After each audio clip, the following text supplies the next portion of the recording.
এই মুহূর্তে আমি আছি একেবারে পোলিং স্টেশনের সামনে। আপনারা জানেন যে সকাল 7টা থেকে যুক্তরাজ্যের ভোট গ্রহণ কার্যক্রম শুরু হয়েছে এবং এটা চলবে 10টা নাগাদ, এবং আপনারা জানেন যে কিছুক্ষণের মধ্যেই 10টা বেজে যাবে এবং ভোট গ্রহণ শেষ হবে।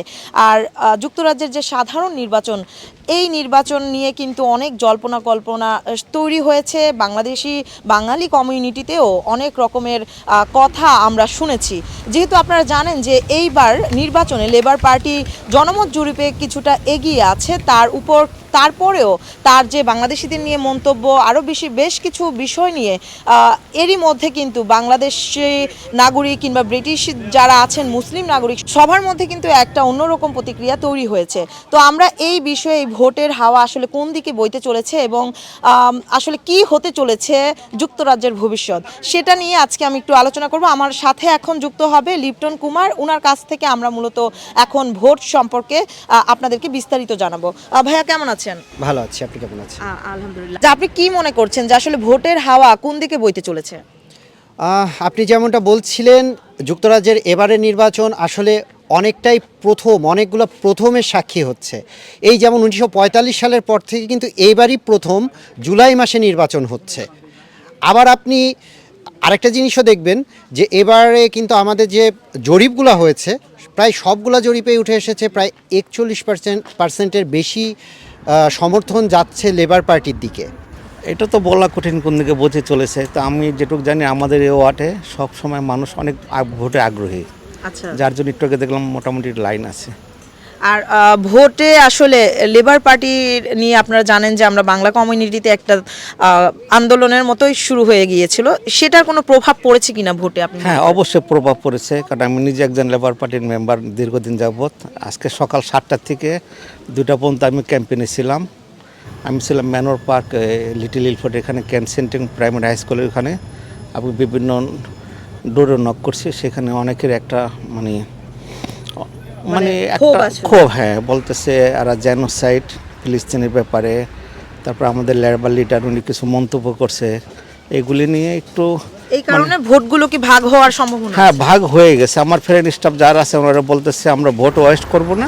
আমি আমার ছেলেকে স্কুল থেকে পিক করে আসছি আর কি ভোট দেওয়ার জন্য।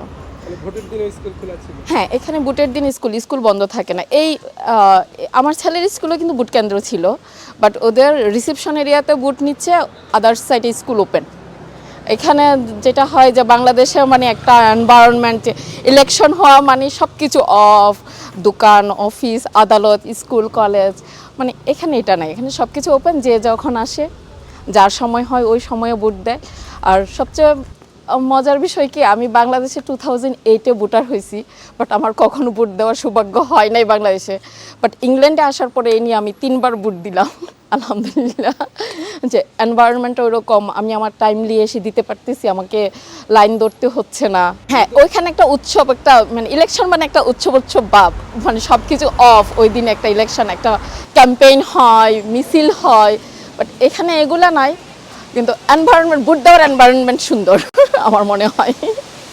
আসলে ভোটের পরিবেশ আমাদের দেশের মতো ভোটের পরিবেশের মতো মনে হয় না।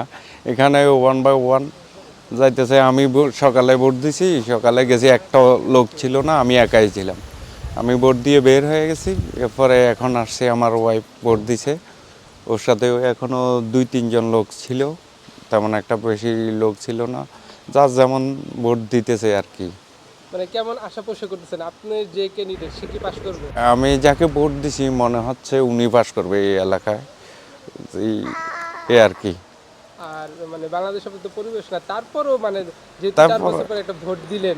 জি, ভালো লাগছে, ভোট দিতে ভালো লাগছে। বাংলাদেশের মতো ঘন্টার পর ঘন্টা লাইনে দাঁড়া দেওয়া নাই। আপনারা জানেন যে পুরো ইংল্যান্ড জুড়ে বা ওয়েলস এবং স্কটল্যান্ড জুড়ে 40,000 ভোট কেন্দ্রে ভোট গ্রহণ চলছে এবং এই ভোট গ্রহণ কিছুক্ষণের মধ্যে শেষ হয়ে যাবে। আর ভোট গ্রহণের পর গণনা শুরু হবে রাত থেকে শুরু করে কাল সারা দিন, এবং এরপরেই আপনারা আমাদের প্রধানমন্ত্রী কে হতে চলেছে সেটা আমরা জানতে পারবো।